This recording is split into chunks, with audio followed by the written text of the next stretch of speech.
Alright, hello everybody, welcome to another video, and today I want to talk a little bit more about Elder Scrolls Online as I'm waiting for Initial Prime to be released tomorrow in Warframe. So something interesting has happened. I talked about my sort of ESO cycle before, where I would play it for a little bit, I would do a few things, and then I would just drop it and play something else. That's how I did things since launch, or since I finally decided to buy the game, I think about a year after launch or something like that. I would always do the same stuff, right? I would mostly focus on the single player style stuff, so I would be doing map completion and crafting, and every now and then I would jump into a dungeon, a battleground, or even spend an hour or two in Citadel. And that's precisely how I started this time around as well. I would just do a little bit of map completion, I would jump into a dungeon here and there, and maybe do a battleground or two. However, since I almost finished my coverage of Heart of Deimos in Warframe, and there wasn't an awful lot of stuff that I wanted to do or I was interested in making videos about, I had more time to play than usual. So I decided to do the one thing that I've never done in this game. Farm up the gear, get a proper build that's simple enough so I can still chill in the open world,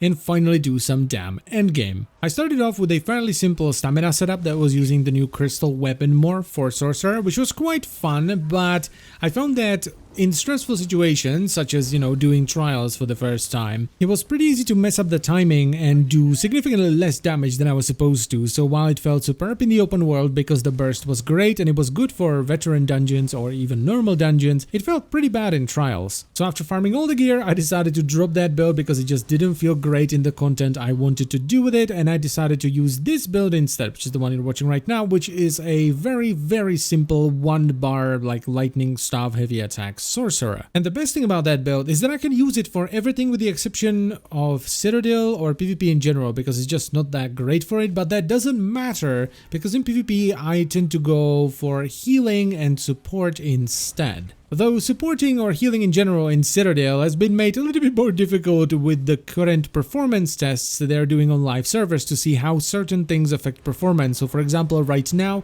all AoE abilities share a 3-second cooldown, and that includes heals as well. This is why you see me using the Mend Wounds ability, I think, from the Sigic Order skill line, which turns your light and heavy attacks into heals, which don't have a cooldown and are also not limited to groups, because one other thing they did is that you can't heal people that are not in a group with you while you're in Citadel. I actually kind of like that ability for Battlegrounds as well, because, when you pop all your healing over time on a party member and then you connect a heavy attack which heals them over time on them as well, you heal them a lot and they become pretty hard to kill. Plus, since it is in the Sigic Order skill line, if I block and I have it slotted, I get a damage shield as well, which is quite nice for PvP too. I've been sitting in Citadel quite a lot recently. I usually go there for a few hours in the evening just to, sort of have some fun, support some people, and, this is my kind of PvP. This is what I like the most, just massive zergs of people fighting over keeps and stuff. But anyway, back to PvE. So with my fancy new build, which is ridiculously easy to use because it has the same rotation for AoE as it does for single target, which is keep up 2 buffs, put 2 AoEs on the ground that will take damage and then do heavy attacks,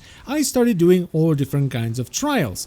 And it was quite fun and much easier than I thought it would be. I just don't get it. I, for some reason, was really nervous about getting into trials, which makes no sense whatsoever, because back when I played WoW, I was a raider, and I wasn't like, the best in the world, but back in the day we would raid heroics when that was the top difficulty, and when mythic became a thing, we started to raid mythics. So I really don't understand why I was so nervous about getting into trials. Maybe it was because I was just unfamiliar with the trials or how trials work in general, or maybe I expected them to be a lot more punishing than they actually are, at least on normal mode that is. But so far I've been having a blast. Yeah, there were a few bosses where I was absolutely clueless even though I watched the video and I would die, or maybe we would wipe, but usually we would die or wipe like once and that would be it. I find the people that I do trials with far more relaxed than the people I run into in veteran dungeons or even battlegrounds. So yeah, for the first time I finally started doing trials, and I've been slowly going through all of them, though the one I farmed the most so far was Helra Citadel, which I actually managed to finish on veteran as well. Another thing that I finally did is I finished 100% map completion in the entirety of Tamriel, with the exception of Citadel, where I still need to capture one of the towns to get into the armory, and then Imperial City, because I'm really bad at dueling.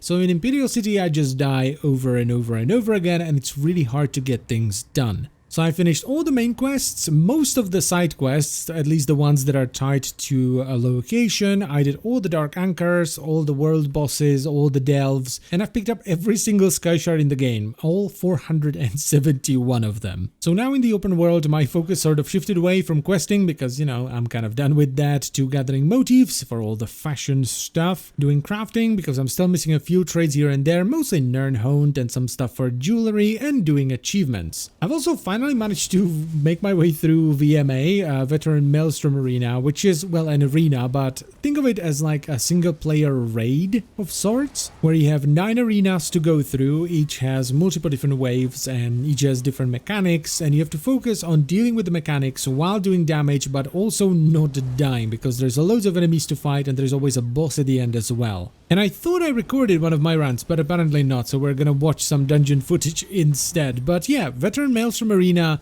is quite difficult. A lot of people have trouble with it, but luckily I'm playing probably the strongest solo class in the game, which is a sorcerer, and I'm also playing the even stronger version of it, which uses magicka, not stamina. So I've been having an absolute blast. I even thought about getting into a guild for, you know, some trading and stuff, so I can make some money and pick up more houses, because one of the things I want to do is buy every single house there is in the game, just to finish it off on the map. Kind of stupid and pointless, I know, but I just want to have it finished, right? I have everything done on the map and then the house just sits there, unclaimed.